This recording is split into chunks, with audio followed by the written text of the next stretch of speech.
Hello, Star Wars fam! Following the Star Wars comic series, specifically the main one, so far has turned out to be spectacular.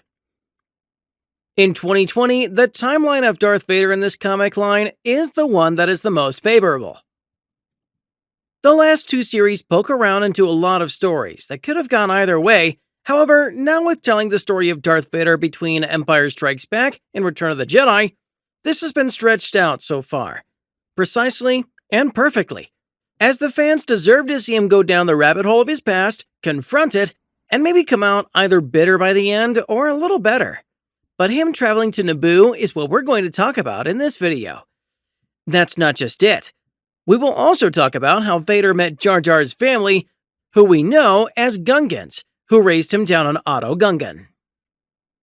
As we explore more, let us pay tribute to the first Gungan that appeared in the Vader comic series. I am sure many of you have forgotten about him, so hang in there to see the Gungans that were there when Jar Jar was being raised as a child until he was banished, but not so fast. Let's take it to form the first issue. Jar Jar appeared in the novel Empire's End, where we saw him performing as a jester on the streets of Naboo, ashamed and guilty for what he had done to the former Republic. Many saw that as a befitting punishment, but he would have been a great addition in the battle, even if it did not fit in the canon.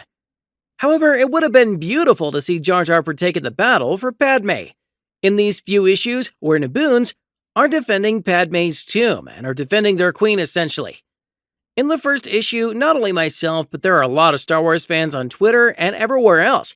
They were asking the question, was this Jar Jar that we miss? And essentially, it is not.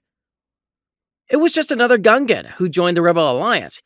Unfortunately for him, he got devoured immediately by the natives on the Vendress planet, and just as fitting, because seconds later, Darth Vader made it inside and he would have killed him, presumably as well.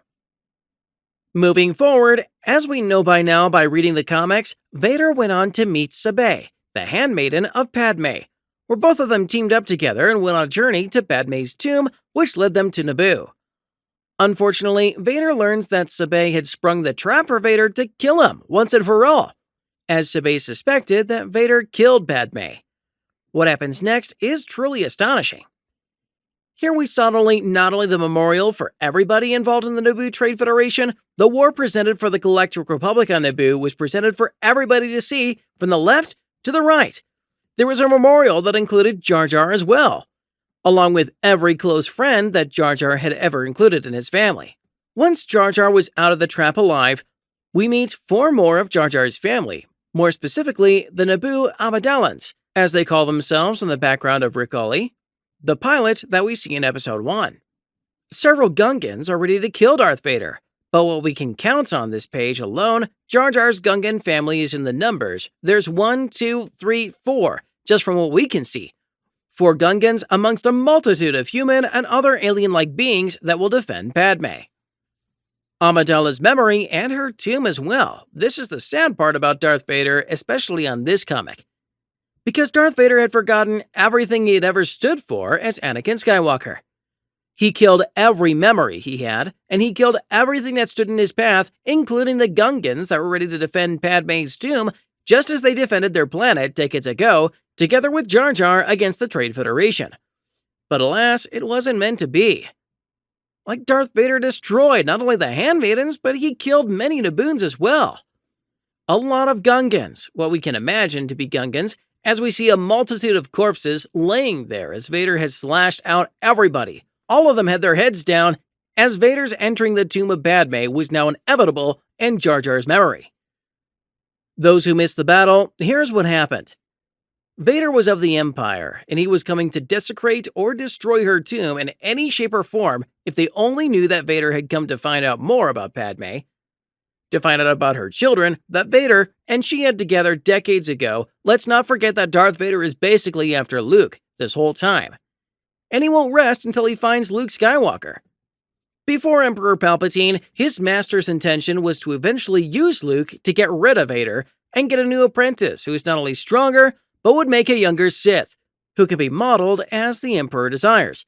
We get to see Darth Vader go step by step down below through the stairway and in front of Padme's statue.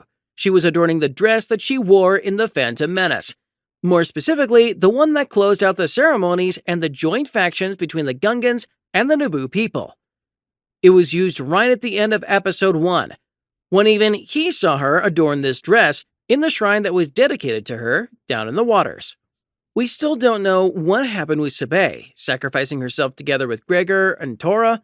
We don't see them in this preview fighting Darth Vader, so it can be assumed Sabé and Vader somehow survived the attack.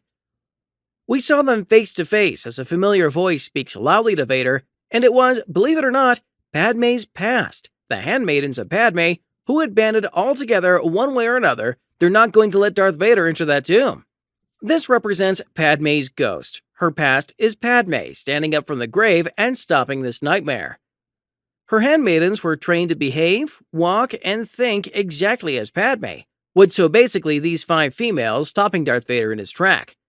It's what Padmé would ultimately do as well if she were still alive today, and would see what Anakin had become and to what level he would stoop to find his son for his evil schemes.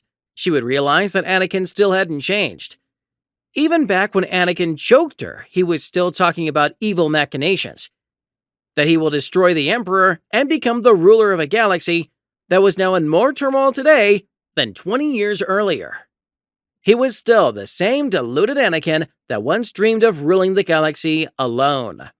Well, that's it for this episode, but there was more where that came from. Make sure you check out the channel, leave a like, and subscribe. Thanks for watching, and may the Force be with you.